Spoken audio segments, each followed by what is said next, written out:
जब वहाँ पर इतने देशों के लोग पहुँचते हैं, जी, है ना? अलग-अलग आइडेंटिटीज़ हैं सबकी मोर देन 50 कंट्रीज। जी, और वहाँ के अपने लोकल भी होंगे। राइट, तो आपके पास कोई प्रोग्राम तो होगा जिस पर आपने लोगों को आकर्षित किया होगा, लोगों ने आपको नेता चुना अपना? डेफिनेटली।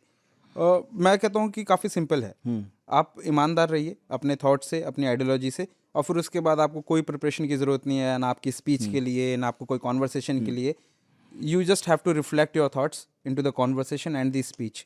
वही चीज़ें मैंने करी, मैंने लोगों से बात करी, मैंने कहा, और मेरा बहुत हुँ, क्लियर कट एक मैनिफेस्टो था जिसके अंदर मैंने सिर्फ एक रिक्वेस्ट यही करी, आप मेरे को 2 मिनट सुने या फिर आप मेरे से 5 मिनट का कॉन्वर्सेशन करें, ये मेरा मैनिफेस्टो है। इसके अंदर आपको कोई भी सवाल है आप वो मेरे से पूछें।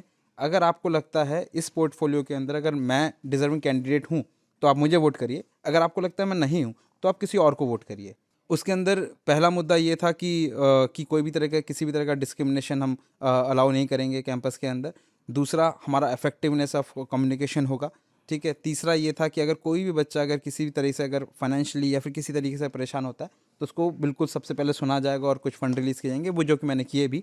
और मेरा मेन चीज़ ये था कि लगभग 50 से ज़्यादा कंट्रीज़ के लोग हमारे यहाँ हैं, हर किसी को स्पेस मिलना चाहिए, ऐसे लोगों को भी स्पेस मिलना चाहिए जो कि 1-2 की मात्रा में है। द रीज़न इज़ कि अगर मान लीजिए अगर कोई म्यांमार के अंदर अगर कोई इशू होता है और वो उस चीज़ से अफेक्टेड है, तो उस बात को भी इस यूनिवर्सिटी के प्लेटफॉर्म पे उतना ही तवज्जो मिले कि अगर यहाँ पर 500 बच्चे अगर इंग्लिश लैंड से या फिर इंडिया से या पाकिस्तान से पढ़ रहे हैं, तो ये बहुत इंपॉर्टेंट हो जाता है हमारे लिए एज ए यूनियन कि हमें ऐसा प्लेटफॉर्म दें कि अगर आप 2 की मात्रा में हैं या फिर आप 200 की मात्रा में हैं, आपकी बात यहाँ सुनी जाएगी। ओके। ये ये इक्वलिटी या फिर ये फेयर ट्रीटमेंट का जिम्मा जो होता है वो हमारे ऊपर होता है। तो this was my another manifesto